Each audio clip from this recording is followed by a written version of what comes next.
साल में 15 दिन श्राद्ध के होते हैं। तो ये श्राद्ध अपने पूर्वज, अपने पितरों की खुशी के लिए किए जाते हैं। हमारे पितृ पितृलोक में बैठे हैं, उनको सुख सुविधा प्रदान करने के लिए हम यहाँ पर श्राद्ध करते हैं पितरों के निमित्त। अब ये भी प्रश्न हो सकता है कि हमारे पूर्वज पितृलोक में हैं और श्राद्ध हम यहाँ पर कर रहे हैं, तो उनको ये कैसे प्राप्त होगा।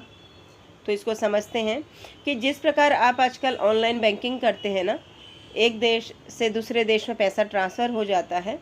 जब एक मनुष्य ऐसी टेक्नोलॉजी बना सकते हैं, तो फिर क्या भगवान की टेक्नोलॉजी नहीं हो सकती।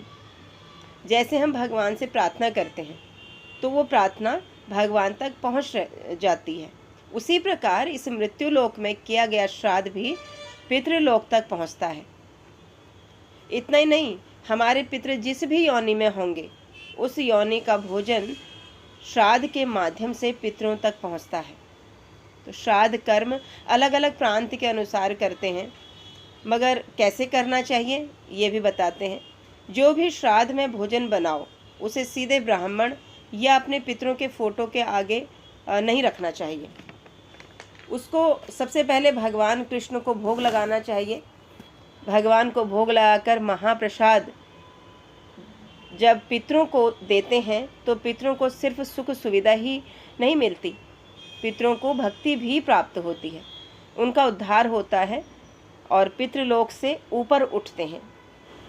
जैसे हमारा कोई परिचित दूसरे देश में रहता है और हम उसको भारत की करेंसी ट्रांसफ़र करते हैं, तो वो जिस भी कंट्री में रहता है उसको वहाँ की करेंसी प्राप्त होती है। तो इसी प्रकार से जब हम यहाँ पर उनको अपने पितरों के निमित्त श्राद्ध करते हैं, उनको भोजन देते हैं, तो हमारे पितृ जिस भी योनि में होते हैं ना, तो वो उस योनि का भोजन उनको प्राप्त होता है। अगर वो मनुष्य योनि में है तो उनको वैसा भोजन प्राप्त होगा, मांसाहार अगर वो वाला शरीर उनको अगर प्राप्त हुआ है तो वैसा उनको भोजन मिलेगा। हाँ, यदि वो किसी भी योनि में उनको शरीर मिला हुआ हो, उस योनि का भोजन उनको प्राप्त होता है। तो अक्सर देखा जाता है कि लोग श्राद्ध में ब्राह्मण को बुलाते हैं, मगर पता नहीं होता कि वो ब्राह्मण है भी या नहीं। सिर्फ ब्राह्मण कुल में जन्मा ब्राह्मण है तो इसलिए उसको बुलाते हैं। तो हमें वैष्णव जो हैं उनको बुलाना चाहिए, जो ब्राह्मण कुल में जन्मा नहीं, जो ब्राह्मण जैसे कर्म है जिसके, उसको हमने, जो कर्मों से ब्राह्मण है उसको हमें भोजन पर बुलाना चाहिए ना। तो हम देखते हैं कि कोई भी देवी देवता, शिव जी हों, दुर्गा जी हों, गणेश जी हों, इंद्र चंद्र सूर्य, कोई भी देवी देवता हों, वो बिना भगवान को भोग लगाए कुछ भी स्वीकार नहीं करते हैं। इसलिए श्राद्ध में सबसे पहले भगवान को भोग लगाकर उनको प्रसाद देना चाहिए।